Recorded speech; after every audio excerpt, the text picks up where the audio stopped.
itu gimana? Ketika kita mau apa yang kita inginkan, kan itu harus punya cara untuk mendapatkannya, benar nggak teman-teman?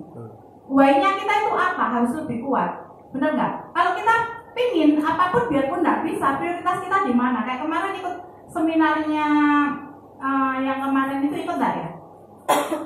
Yang cewek tuh ya, itu benar-benar loh prioritasnya dia tuh kuat banget teman-teman. Itu yang membuat saya juga waktu saya ikut seminar itu, saya pendengar pembicaranya itu namanya Jeno. Aku sekali teman-teman. Nah itu yang membuat saya akhirnya memutuskan untuk resign. Nah saya sampai itu. Nah ini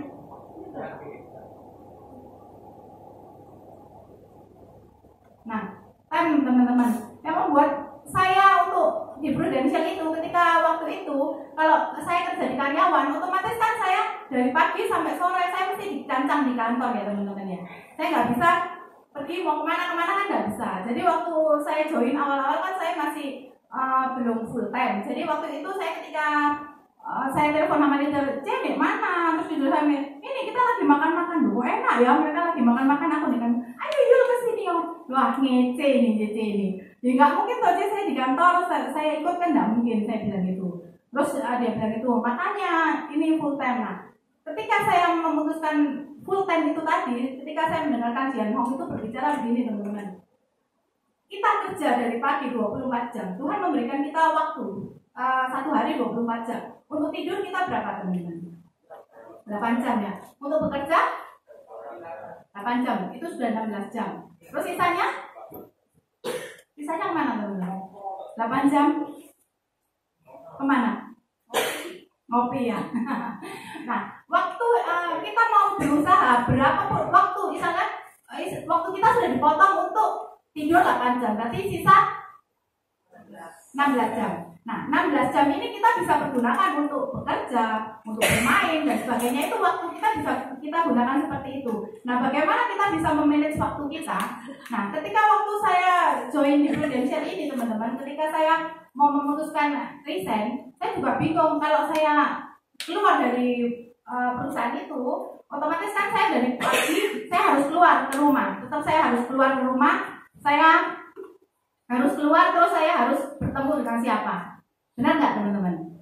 Nah, itu juga menjadi kendala saya ketika saya pertama kali memutuskan resign itu teman-teman. Saya ketika saya keluar dari rumah, saya harus ketemu teman-teman saya. Terus saya harus, itu malas nggak kira-kira teman-teman? Malas nggak? Malas. Nggak ya, masih semua ya. Biasanya kendala di kita itu ya ketika kita malas untuk bertemu orang ya teman-teman ya. Ketika kita memutuskan kita sudah resign tapi kita tidak melakukan apa-apa, itu yang seringkali terjadi maksudnya di setiap kita ya teman-teman. Nah, ini tadi teman-teman. Ketika kita sudah memutuskan untuk resign, saya gini, ketika saya mau berhenti nih, berarti kan otomatis saya harus bekerja sendiri. Saya karena ingin mendapatkan untuk financial freedom saya, untuk saya itu bisa blogi saya. Saya minum dulu ya. Bentar ya. Ngopi sih.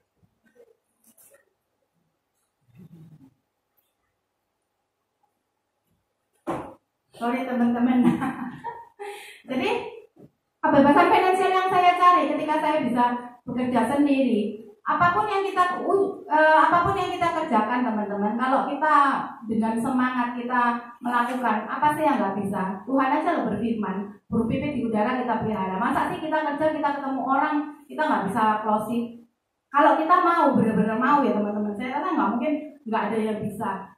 Ujung-ujungnya orang bekerja itu untuk apa sih teman-teman? Untuk uang kan? Ya. Nah, jadi kalau kita bekerja untuk uang, kalau saya dulu kerja di perusahaan, saya mengayakan siapa?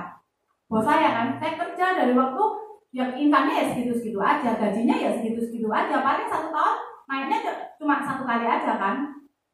Nah, itu teman-teman. Ketika saya memutuskan saya harus bekerja, yang saya lakukan ketika saya keluar dari rumah, saya harus ketemu teman-teman siapapun saya temui, saya cerita. Waktu itu pernah saya cerita waktu itu naik sepeda motor, saya cuci sepeda motor saya taruh di cucian ya, saya kan duduk diam. Terus saya ada orang nih di sebelah saya ajak ngomong-ngomong loh teman-teman. Saya tahu orang itu nggak mungkin closing, tapi dengan saya mengajak dia omong, paling nggak itu membuat mental saya itu semakin berani untuk mengajak orang ngomong. Ya kan? Kalau pertama itu yang sulit apa? Ketika kita bagaimana kita nyapa enggak ya? Nah, saya harus melakukan itu loh. Saya membuang ego saya. Saya yakin dia nggak mungkin beli karena ya nggak mungkin beli lah, bapak-bapak sudah tua gitu. Tapi saya apa teman-teman? Saya untuk melatih saya sendiri loh. Bagaimana saya bisa mengajak orang itu ngomong? Bagaimana saya itu bisa membuat dia itu tertarik dengan cerita saya? Biarpun nggak closing, saya nggak apa-apa. Benar nggak teman-teman? Yang penting apa? Kita berani loh melakukan. Kalau kita berani melakukan segala sesuatu, masih ada kemungkinan nggak? Kalau kita tidak melakukan, ya tidak akan ada kemungkinan itu semua, teman-teman. Nah, langkah apa yang saya buat? Langkah apa yang saya saat baru pertama kali bergabung, yaitu tadi teman-teman. Pagi saya keluar, saya ketemu sama orang. Kalaupun saya sudah tidak ada janji, teman-teman, yang penting apa? Saya tidak ada di rumah. Saya harus keluar. Nah, entah itu nanti ketemu dengan siapa. Palingnya di situ kita bisa bertemu loh dengan orang lain. Kita bisa bertemu dengan orang baru. Suatu ketika saya bingung nih saya mau kemana, ya sudah saya diem, saya jalan. Waktu itu saya putar, saya diem, mau kemana ya sudahlah saya ke mall. Di mall saya tujuannya apa? Siapa ya yang kira-kira bisa saya ajak omong? Nah itu loh teman-teman, saya cari orang agar orang itu bisa memberikan nomor handphonenya dan saya dapat ke saya. Nah suatu cerita saya pernah waktu kantor saya itu mengadakan BOP teman-teman. Nah saya pernah mendapat apa tuh namanya ketika saya mendapatkan nomor telepon, saya kan telepon, Bu, nanti saya ada janji mau ke rumah ibu, bisa Bu?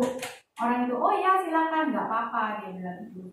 Oh ya jam berapa? Jam 7 dia bilang gitu. Oke jam 7 saya ke rumah ibu. Terus saya kan naik sepeda motor teman-teman. Perjalanan saya ke rumahnya orang itu di Perak, tahu ya teman-teman ya Perak? Jauh banget kan. Saya waktu itu tinggal di rumah cici saya itu di Lebak. Di Lebak saya harus ke Perak itu, saya nggak tahu jalan. Jadi saya bilang gini, ini udah malam, kamu nggak ngajak temanmu kan? Nah saya ngajak teman saya, tak ada satupun teman saya yang bisa ngantar saya ke sana. Akhirnya saya sebagai agent saya berangkat nggak teman-teman? Berangkat kan? Saya nggak tahu jalan teman-teman. Waktu itu saya bawa laptop, bawa printer di sepeda motor saya pergi akhirnya. Nah di perjalanan ke sana saya kan nggak tahu jalan. Saya turun loh sepeda motor, saya turun ke sepeda motor, saya tanya tukang beca itu sampai akhirnya ke rumahnya orangnya itu kurang lebih 10 orang tukang beca yang saya tanyain, akhirnya saya sampai di situ.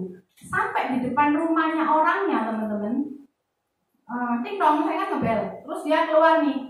Setelah dia keluar, oh Bu, ibunya ada, oh maaf ya Bu, ibunya sedang istirahat katanya gitu.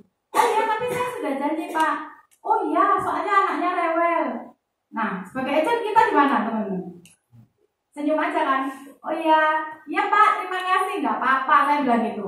Di sepeda motor teman-teman ya, ini bener. Saya nangis teman-teman waktu itu. Saya bilang gini, Tuhan, bukan karena orang ini tidak closing sama saya bilang gitu. Tetapi perjalanan saya dari rumah saya sampai ke sana, saya membutuhkan waktu itu sampai tukang becak 10 orang itu saya tanyain sampai di depannya. Nah setelah sampai sana dia nggak mau dengarkan loh. Itu loh. Saya cuma bilang gini, Tuhan saya harus buktikan bahwa di sini saya bisa. Saya bilang begitu. Saya cuma bilang gini, kalau hari ini saya maksudnya gini, hanya karena orang itu membuat hari saya tidak menyenangkan kan tidak mungkin. Saya bilang gini, saya harus buktikan Tuhan kalau saya pasti bisa. Itu loh teman-teman yang membuat saya tetap bertahan ini. Kalau waktu itu saya sudah mundur, waktu itu saya masih agent kan. Waktu itu saya mundur, saya bisa nggak beli yang seperti di depan saya, bukan bermaksud pamer ya, beli mobil, beli rumah, ganti mobil, bisa nggak? Nggak bisa kan? Nah, karena saya mau tetap melakukan apa yang harus saya lakukan, itu yang membuat saya bisa berubah.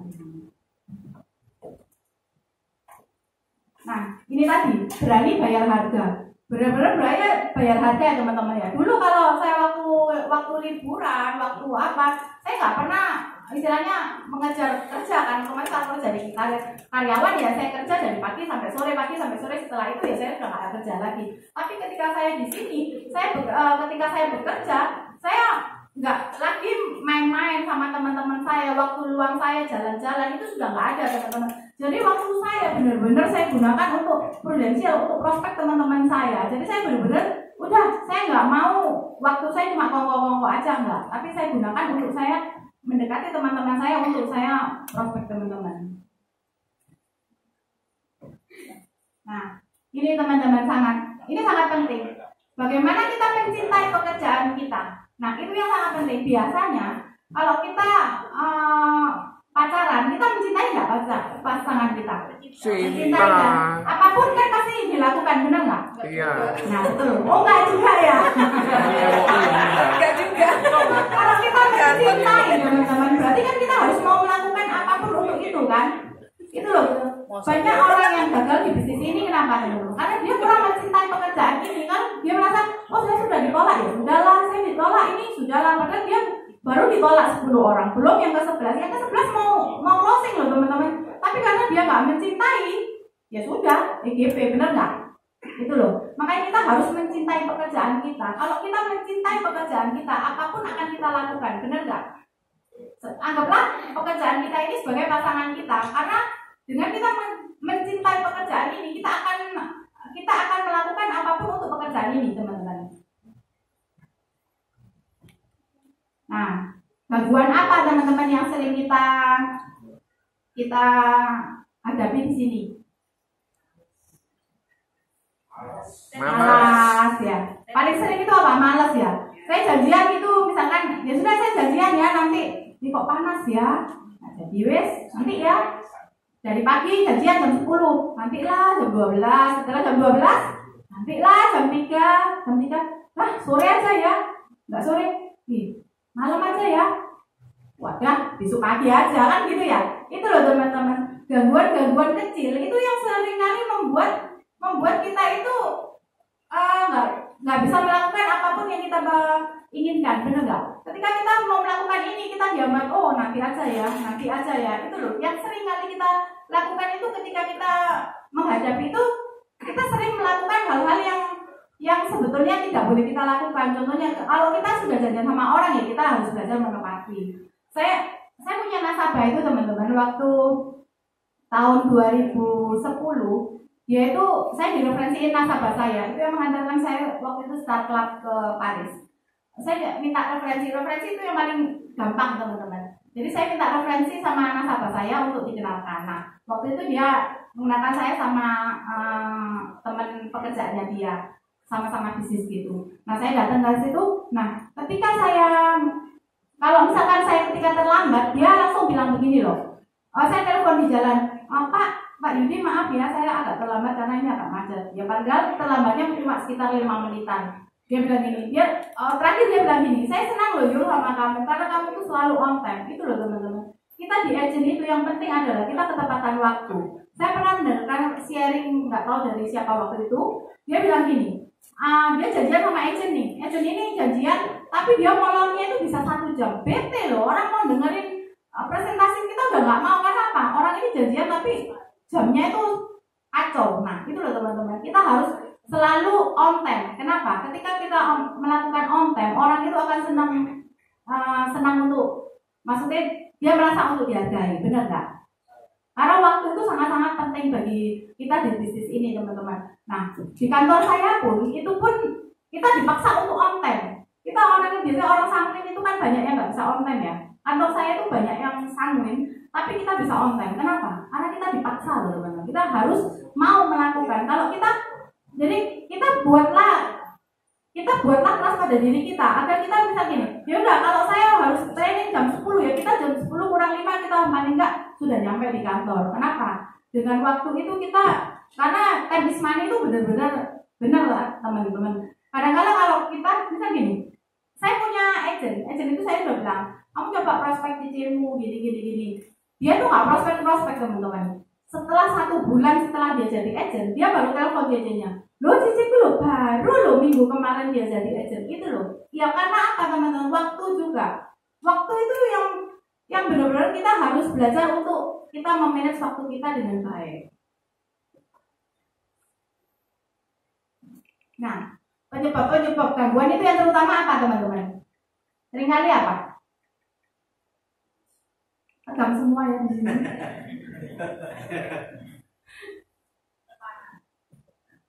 Apa tekanannya? Oh, tegang semua di sini. Jadi penyebab gangguan itu macam-macam teman-teman. Yang paling terutama adalah pasangan kita, orang-orang di dekat kita. Itu yang paling utama yang saya rasakan ketika saya bisnis ini waktu itu. Nah, ketika saya waktu memutuskan resign dulu itu, cici saya yang Jakarta, cici saya malah bilang gini, kamu pikirkan kan, kamu resign itu. Selalu hambatan itu orang dekat-dekat kita. Kenapa? Karena waktu itu dia belum mikir ya teman-teman ya. Jadi mungkin dia kasihan adiknya kalau nanti dia di bisnis ini terus nanti tidak berhasil, otomatis nanti income-nya kerjaannya gimana kan masih gitu ya teman-teman ya. Tapi waktu itu cici saya mesti gini, kamu pikirkan lah. Ya lah pasti. Nah, ketika ada orang yang maksudnya pro dan kontra, ketika kita ada yang negatif, pasti ada yang menimpali positif. Nah, jadi gangguan-gangguan yang di sekeliling kita, contohnya misalkan gini, kita udah janjian sama orang nih, nanti kita janjian ya ketemu, teman kita tiba-tiba, ayo kita jalan-jalan yuk, gangguan nggak teman-teman?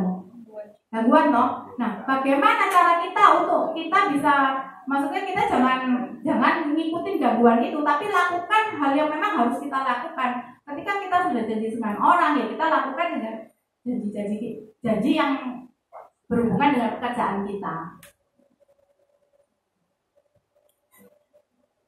Nah, jenuh, ada yang merasa nggak teman-teman di sini jenuh? Ada nggak? Oh enggak ya? Oh, ada ya. Saya pun juga merasakan jenuh teman-teman. Nah, waktu saya join tahun 2008, awal-awal kan masih semangat ya. Kalau agent baru pasti masih semangat semua kan ya. Semangat, senang sekali prospek sana, prospek sini ditolak, menter aja ya. Sampai akhirnya di bulan 6 atau bulan 7 itu saya agak jenuh teman-teman.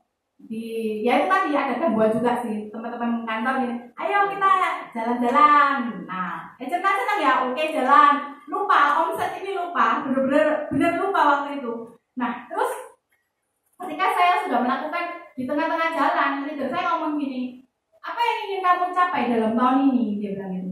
Ya, aku pingin startup, aku pingin UM, kan pasti gitu ya teman-teman ya. Tapi kendalanya apa? Kendalanya di diri kita sendiri kan teman-teman ya. Mau prospek, males ya, enak-enak jalan. Mau prospek, males, benar kan? Nah itu juga saya lakukan. Tapi ketika ada orang yang mengingatkan saya, oh iya ya, saya harus lanjut lagi. Akhirnya saya melakukan lagi loh teman-teman. Jadi ketika saya jenuh, saya mendekatkan pada orang yang bisa membangkitkan semangat saya lagi. Saya dekat sama, contohnya kalau kita ya kita dekat sama leader kita. Bagaimana kita berkumpul dengan orang-orang yang positif sehingga kita pun menjadi positif. Nah, tidak ada goal. Nah, di sini apakah sudah mempunyai goal semua? Punya ya? Sudah tercapai belum? Belum ya? Jadi kita harus mempunyai goal teman-teman. Goal kita itu kita mau jadi apa? Tapi goal itu dimulai dengan goal kita yang terkecil hingga mencapai goal kita yang terbesar. Aktivitas harian kita itu yang menentukan 1 tahun kita ke depan itu loh kita mau jadi apa. Kalau kita melakukan hal kecil, kadang-kadang gini, saya mau closingnya yang besar, tapi kalau kita tidak melalui closing yang kecil, bisa nggak kira-kira teman? Enggak kan? Nah, ketika dulu waktu saya pertama kali jadi agent, saya closingnya itu dulu kan 500-an, saya berpikir gini, kapan ya saya closing itu 5 juta? Saya kepingin loh itu 5 juta, saya kok closingnya kecil 500. Leader saya bilang gini, teman saya waktu itu juga bilang gini, kamu closingnya kepingin yang langsung gede, tapi kamu tuh sudah harusnya bersyukur. Nah, kita harus bersyukur dulu teman-teman. Ketika kita mensyukuri berkat yang kecil, maka kita berkat besar akan diberikan pada kita. Kalau kita tidak menghargai berkat kecil, berkat besar pun tidak akan datang ke kita. Benar nggak teman-teman? Jadi kita harus mensyukuri apa yang kita dapatkan, sehingga Tuhan akan memberikan kita yang lebih besar. Kalau wadah kita sudah cukup besar, maka yang berkat yang diberikan kepada kita akan berkat-berkat yang besar. Nah, ini teman-teman, apakah kita di sini semua sudah yakin dengan bisnis ini? Yakin. Sudah ya, yakin. Oh, luar biasa sekali. Nah, kita benar-benar harus yakin dulu loh, perusahaan ini, bisnis ini, apakah kita sudah yakin? Kalau kita tidak yakin, kita nggak akan bisa stay lama di sini, teman-teman. Kalau kita cuma gini, oh ya sudahlah saya join di sini, tapi saya belum yakin. Saya jamin tidak akan bisa ada suatu hal yang membanggakan untuk kita lakukan kalau kita tidak yakin. Jadi kita harus meyakini dulu bahwa kita benar di bisnis ini. Maka semua akan ditambahkan di bisnis ini, teman-teman. Nah, comfort zone. Apa di sini sudah muas dengan keadaan kita? Puas ya? Belum ya? Saya pun juga gitu, teman-teman. Jadi ketika dulu saya memulai bisnis ini, saya masih naik sepeda motor. Ketika saya naik sepeda motor, leader saya bilang gini, Yul, saya nggak pengen loh ya tahun depan kamu masih naik sepeda motor. Dan benar teman-teman, ketika kalau kita merasa gini, kalau saya sudah nyaman dengan keadaan kita tidak akan bisa melakukan hal yang lebih luar biasa. Tapi ketika kita merasa kita tidak nyaman dengan keadaan kita akan melakukan hal itu yang luar biasa. Ketika kita tidak bisa, kita melakukan ini, ya sudahlah, saya sudah merasa nyaman kok dengan ini. Jadi dia nggak akan mengejar apa-apa, teman-teman. Saya punya agent, orangnya juga nggak terlalu kaya raya, nggak terlalu, tapi dia udah nyaman dengan income dia yang kurang lebih 5 juta. Nyaman. Dia nggak akan mengejar apapun untuk dia, kan apa yang dia, misalnya gini, orang ini sudah nyaman dengan naik sepeda motor, udah merasa, oh saya dulu naik mikrolet, sekarang naik sepeda motor udah nyaman. Orang ini, oh aku udah nyaman naik sepeda motor, ini panas sekali, saya kepingin naik mobil. Nah setelah mobil, saya ingin mobil mewah, kan gitu. Jadi kita harus membuat, kita itu harus merasa tidak nyaman. Kalau kita merasa nyaman, itu akan menjadi hambatan kita ketika kita melakukan bisnis ini. Kalau kita udah merasa, oh aku sudah cukup kok di sini, aku udah merasa, ya sudah, tidak akan ada hasil yang lebih luar biasa lagi, teman-teman. Jadi buatlah kita tidak nyaman. Kalau kita udah nyaman, kerja enggak? Kalau kita udah nyaman, kerja enggak? Kalau udah nyaman, enggak dong. Kalau kita nggak nyaman, kita baru kerja. Nggak nyaman nih, kurang nih duit saya, pasti kerja. Kalau kita, nyaman kok aku, ya sudah, nggak akan melakukan apapun, teman-teman. Nah, apa yang membuat saya akhirnya kembali fokus dan lebih klik lagi di Prudential, teman-teman? Nah, jujur saya waktu setelah menikah tahun 2014, saya vakum 2 tahun. Saya nggak melakukan, istilahnya saya nggak datang ke kantor, tapi ya saya tetap masukkan case ala kadarnya. Tapi saya tidak pernah memprospek, teman-teman, karena tadi saya udah merasa nyaman, udah merasa itu. Nah, waktu itu cici saya tanya saya gini, apakah kamu sudah puas dengan keadaanmu? Dia bilang, ya belum sih. Anakku sekarang masih kecil. Nah, sekarang masih belum bisa minta apa-apa sama kamu. Tapi kamu pernah nggak berpikir kalau anakmu nanti sudah besar, usia misalkan udah 7-8 tahun, udah pasti bisa minta ya, teman-teman ya. Kalau usia segitu ya, ma beliin ini ma beliin ini ma mau ini ma. Kamu bisa nggak memberikan dia yang selalu yang dia inginkan? Oke lah, minta sama suami ya bisa ya. Tapi apakah itu kan kalau kita ingin segala sesuatu, teman-teman, kita senang nggak memberikan hasil kita sendiri? Yang ibu-ibu senang kan? Kalau kita berikan ini loh mami yang beliin, ini loh mama yang beliin, suka nggak? Suka kan? Anak itu suka loh. Saya lihat anak saya aja ya, kalau saya kasihin sesuatu, mami baik ya, seneng loh, teman-teman, bener nggak? Kalau papa terus yang berikan, yang baik siapa? Papanya kan tahu itu uangnya papanya. Tapi kalau uangnya mamanya beda loh, teman-teman. Anak saya sekarang usia 3,5 tahun. Sekarang pun dia kalau ngomong, mami baik loh, baik, mami beliin ini, bisa loh ngomong gitu. Dan itu membuat saya gini, iya ya, kalau saya ingin memberikan dia yang sesuatu yang luar biasa, kalau kita melakukan demi orang yang kita cintai, kita melakukannya tidak akan seenak kita ya, teman-teman. Kita akan berusaha lihat bagaimana kita bisa mencukupkan yang kita sayangi.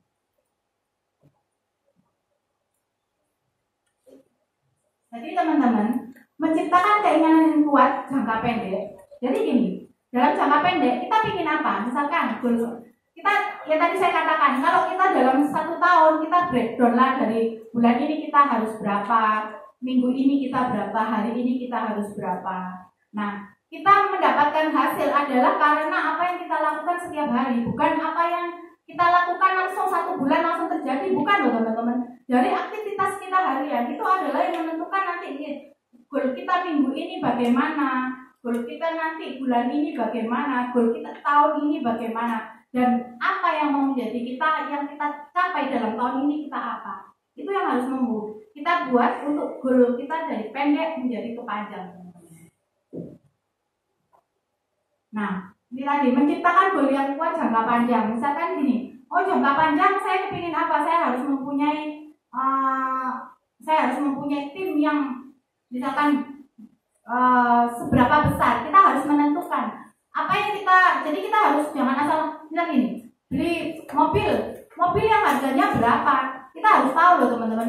Bukan hanya misalkan gini, saya mau beli sepeda motor, berapa harganya nggak tahu, pokoknya sepeda motor. Jangan teman-teman, kita harus spesifik dengan dari jangka pendek sampai jangka panjang kita harus spesifik benar-benar. Kalau rumahnya harganya misalkan 5M atau 10M ya kita harus breakdown sendiri teman-teman. Nah ini tadi teman-teman, kita harus yakin ya. Yakin itu dalam arti kita nggak boleh berbelok-belok. Jadi kalau misalkan ada teman-teman di sini semua hanya bisnis prudensial atau ada yang multi level atau ada yang apa ya teman-teman? Bukan semua ya, luar biasa. Saya yakin pasti kalian semua pasti akan luar biasa. Amin. Jadi teman-teman, ketika kita yakin dengan bisnis ini, kita melakukannya juga tidak akan setengah-setengah teman-teman. Jadi kita melakukan ini adalah kewajiban dari kita. Jadi kita tidak akan melakukan itu dengan yang ya sudahlah kamu mau asuransi saya punya, kamu mau beli misalkan obat saya juga punya, saya mau beli kosmetik saya juga punya. Itu kayak apa teman-teman? Maklar ya. Jadi kalau kita sudah melakukan, saya sering kali kok teman-teman ditawarin orang lain ya, saya tawarin, ayo kamu bisnis ini kan enak, di asuransi kamu nawarin ini, sekalian kamu nawarin ini. Saya selalu tolak loh teman-teman. Oke, kamu kalau mau nanti saya kenalkan sama teman saya, terus nanti saya kenalkan sama teman saya, kamu hubungan sendiri saja langsung. Saya selalu begitu. Kenapa? Saya nggak mau image saya itu nanti, oh ini semua ada loh barang ini, orang ini jual semua loh, kamu hubungi dia aja. Nggak mungkin teman-teman, karena kita harus berdiri itu dalam satu perahu. Nggak mungkin kita bisa mencabang-cabang, itu nggak mungkin. Misalkan gini, ketika kita ikut di kosmetik ya, kita jual kosmetik. Terus ketika ada nasabah kita, oh sebentar ya saya masih jual kosmetik, kan nggak mungkin ya. Orang membutuhkan kita, terus ada orang yang itu aja loh hubungan, kan nggak mungkin. Jadi kita harus benar-benar fokus di bisnis ini teman-teman. Yakin nggak belok-belok? Yakin. Nah, kunci sukses mencapai impian melalui prudensial teman-teman. Saya bisnis, saya dulu juga suka jualan. Tetapi bisnis yang paling saya rasakan income-nya luar biasa, apa yang saya inginkan tercapai itu saya hanya di prudensial teman-teman. Dulu ketika saya kerja di gudang garam kan saya cuma dapat sepeda motor. Saya di prudensial 1,5 tahun saya beli mobil teman-teman. 2 tahun setengah saya beli mobil teman-teman. Wow. 3 tahun saya ganti mobil, 4 tahun saya ganti mobil lagi teman-teman. Jadi di sini itu benar-benar cukup sekali. Saya di prudensial itu saya sudah menghasilkan itu rumah saya 2, apartemen 1, mobil saya ganti 3 kali teman-teman. Dalam jangka waktu itu 3 tahun terakhir ini sih belum saya ganti apa-apa teman-teman. Karena kan saya sempat vakum ya. Tapi waktu saya dulu dari tahun 2008 sampai 2014 itu saya menghasilkan lumayan banyak aset teman-teman. Nah ini teman-teman, good attitude, merubah penampilan. Jadi ketika dulu waktu pertama kali saya jadi agent, saya kan pakainya ya kaos oblong, pakai celana pendek kan gitu ya. Terus leader saya ngomong gini, kamu kalau ketemu orang kamu harus berpakaian rapi, kamu harus datang ke orang itu dengan orang nyaman. Kenapa? Kalau kita didatengin orang dengan celana pendek, dengan orang ini rapi, kita lebih nyaman dengan mana teman-teman? Rapi. Rapi kan, karena dengan kita rapi, kita tuh orang itu ada nilai positif loh buat kita. Kalau kita pakainya asal-asalan aja, orang akan memandang sebelah mata kita. Dengan kita berpakaian rapi, orang itu akan melihat, oh ya orang ini rapi sekali. Lebih enak kita mengajak orang itu untuk ngomong loh buat teman-teman. Nah, mendisiplinkan diri. Disiplin ini sangat penting tadi teman-teman. Kita tidak terlambat, kita datangnya on time, terus kita kalau janji harus selalu ditepati, nggak boleh molor. Seringkali kan agent di luaran sana teman-teman kalau janjian, nah saya janji besok ya, saya bantu urus klaim, ternyata besok ada kesibukan yang lain, kita lupa dengan janji kita. Kita nggak boleh seperti itu. Kita harus disiplin. Apa yang sudah kita ucapkan teman-teman harus kita lakukan. Karena kalau di bisnis prudensial ini, di bisnis asuransi yang dipegang adalah apa teman-teman? Omongan kita ya. Karena kita nggak jual barang, kita jual kepercayaan. Jadi orang itu percaya, orang itu akan nyaman. Kalau kita jual asuransi itu sebetulnya yang dibeli adalah siapa sih teman-teman? Kita jual produk atau kita jual diri kita? Diri kita kan. Agent di luaran sana banyak teman-teman. Tapi orang akan memilih agent mana yang cocok untuk orang itu kan. Jadi berbuatlah kita agar kita itu disenangi. Nah ini belajar teman-teman. Tanpa pengetahuan, kerajinan pun tidak baik. Kita belajar, kita harus sering belajar. Kadang-kadang orang, enggak lah yang penting saya prospek. Tapi kita disuruh datang ke kantor untuk ikut training di SO, training di kantor. Mau datang, biasanya kan ada yang, males lah, ini sudah gitu-gitu, saya udah pernah dengar.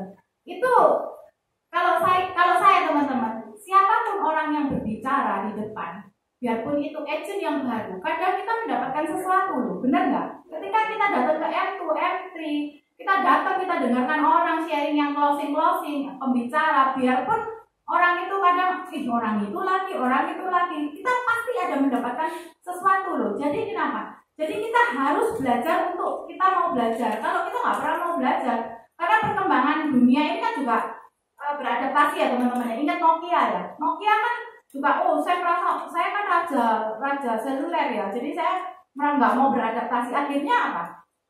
Mati kan teman-teman. Nah kita juga itu, kita harus mengupgrade diri kita harus belajar, kita mau belajar agar apa?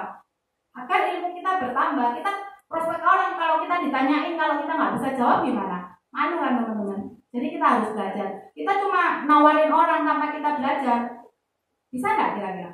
Nggak bisa. Tapi belajar saja tanpa kerja nggak bisa. Jadi itu harus balance teman-teman. Nah ini rajin teman-teman. Semua rajin ya kalau di sini ya. Pasti rajin ya kan. Karena syarat kalau di prudensial BOP-nya kita sehari minimal ya ketemunya 2 orang ya, kita harus melakukan sehari kita ketemu 2 orang ya, kita harus melakukan 2 orang. Siapa yang kita temuin dia nggak tahu pokoknya siapa. Kalau kita nggak ada janji ya pokoknya keluar, kita harus ketemu dengan orang. Nggak mungkin dong kalau kita di rumah kita ketemunya sama siapa? Sama pembantu, sama anak. Nggak mungkin dong di prospek ya kan. Jadi kita harus keluar. Nah ketika kita lunak pada diri kita, dunia akan keras pada kita. Ketika saya keras pada diri saya, dunia akan lunak pada saya. Ini benar loh teman-teman. Ketika kita merasa, ya sudahlah, dunia itu keras loh. Tapi ketika kita keras pada diri kita sendiri, maka dunia lah yang akan lunak pada kita.